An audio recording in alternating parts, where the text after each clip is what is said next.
अरे बहना। हाँ का करी जसोदा दीदी। अरे धीरे से पलना हिलाओगे अरे मैं धीरे धीरे धीरे दे रही हूँ, कोई बात ना। लग जाएगी। हाँ सुनने सुना। अरे धीरे से जोटा देवरी सखी कहूँ मेरो लाला गिर ना जाए। धीरे से जोटा देवरी सखी कहीं रे कन्हैया गिर ना जाए। कहीं रे कन्हैया गिर ना जाए, कहीं मेरो लाला गिर ना जाए। धीरे से जोटा देवरी सखी कहीं मेरो लाला गिर ना जाए। धीरे से जोटा देवरी सखी कहीं मेरो कान्हा गिर ना जाए।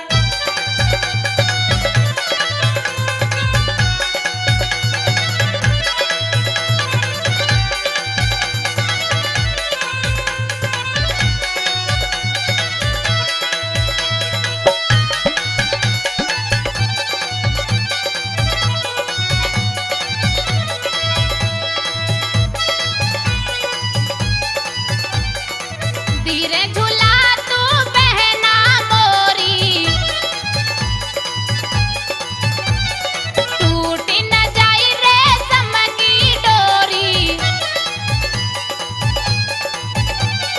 धीरे झूला तू बहना मोरी टूट न जाई रेशम की डोरी। और सुन ले हाँ जोर से झोटा मत देवरी सखी कहूँ रे कन्हैया गिर ना जाए। धीरे से झोटा देवरी सखी कहीं मेरो कान्हा गिर ना जाए।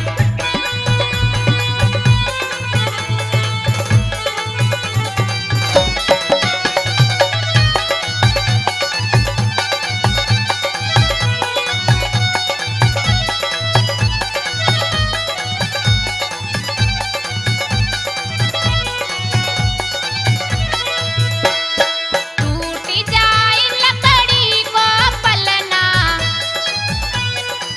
ना ना। नीचे गिर जाए मेरो ललना। टूट जाए लकड़ी को पलना नीचे गिर जाए मेरो ललना। और सुने हाँ ये सद सद